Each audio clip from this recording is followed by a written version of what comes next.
En croire M. Dieudonné Boakteli Tobouboul, la force reste la justice et elle n'a fait que son travail de dire le droit sur un dossier que d'autant ne pouvaient s'imaginer de trouver une issue favorable.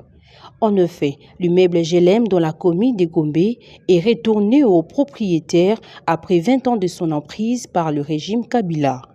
Dieudonné Boakteli Tobouboul n'est pas allé derrière le dos de la cuillère pour saluer de deux mains la décision rendue par la justice. Selon lui, la République démocratique du Congo vit réellement l'état de droit. En tout cas, merci vraiment pour cette belle occasion de pouvoir quand même remercier notre président, le président Félix Tshisekedi, Béton. Grâce à lui, la justice est vraiment rétablie dans ce pays. Ça fait plus de 20 ans que notre immeuble a été pris par l'AFDL et puis par le président Kabila. Pendant 20 ans, nous avons fait toutes les démarches possibles, mais rien. C'était vraiment un refus total de pouvoir laisser un propriétaire jouir de ses biens. C'était vraiment une injustice meurtrière, mais par la grâce de Dieu, l'état de droit est là. Nous bénissons l'Éternel pour le président Félix. Merci. Nous avons récupéré notre immeuble, l'immeuble GLM, qui veut dire groupe Lito Mobutu.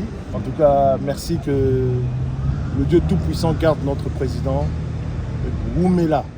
Un des facilitateurs de cette démarche judiciaire et témoin, Kinwani Kamita Toumassamba, acteur politique, est revenu sur la genèse de ce dossier.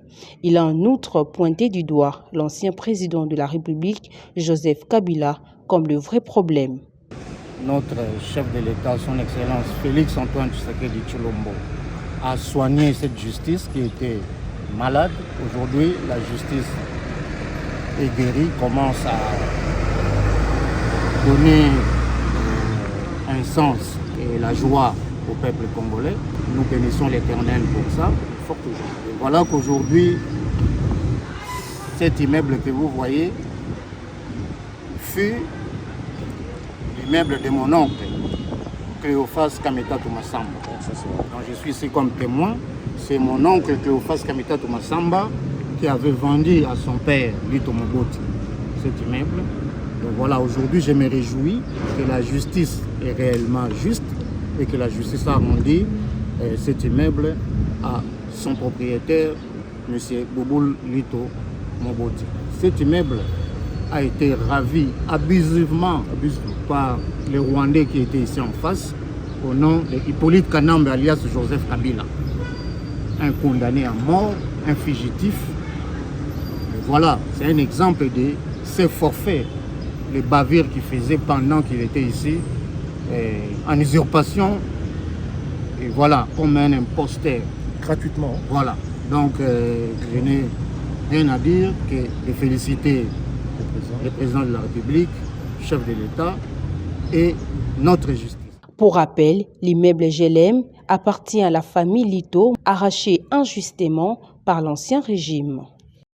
Voilà, ils ont passé à Mawamingi, comme on a moi quelques médiocres, Congolais en mauvaise qualité, surtout au bazan Mikili Apoto.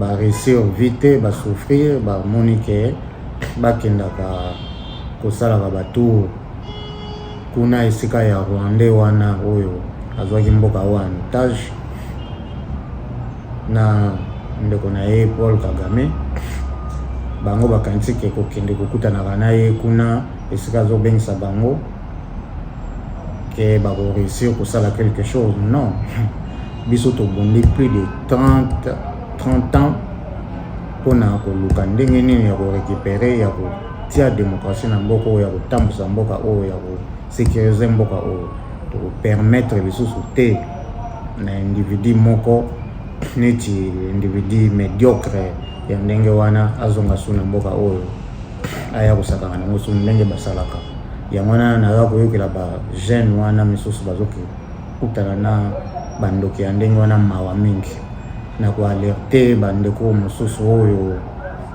bakoyisami nanu na ba distraction wana te, donc ba se réserver pour temps ya moto wana Cécile azali justice ya awa ezalaka kala justice malade ndenge mokonzi ya mboka alobaki yango lelo ye mokonzi ya mboka aza kobunda mpona kosoigner complètement justice oyo yango omoni ezwa kosala deja makambo ebele ya malamu justice na biso lelo po te mokonzi ya mboka ye moko aza kotia mpenza leso na ye ke makambo etambola bien état de droit oyo toyokaka ezala vraiment respecté na yango distraction nyonso bato wana baza kosala eza pamba parce que azali rwandais Hippolyte Kanamba alias Joseph Kabila rwandais donc aza susu na rien à voir na mboka na biso oyo aza fugitif condamné à mort donc akosala so eloko moko te soki aza mobali ya tembe ata lobi aya kokita na aéroport ya njeni tokozwa ye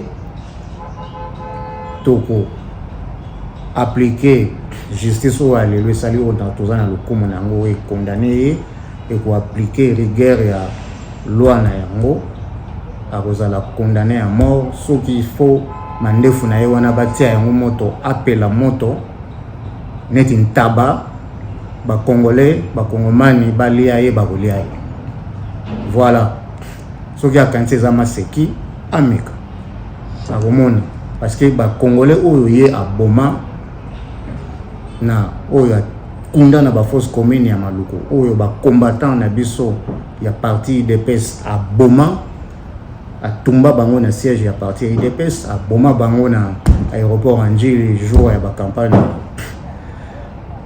père son âme ya Etienne Tshisekedi ya Mulumba tobosana yango te donc soki amona ye kezalaki maseki makila ya bato wana nyonso ekenda pamba aza mobali ameka tokotumba ye mandefu wana epuis bakongolais bakolia ye neti ntaba voilà message mpenza na pesi yango wana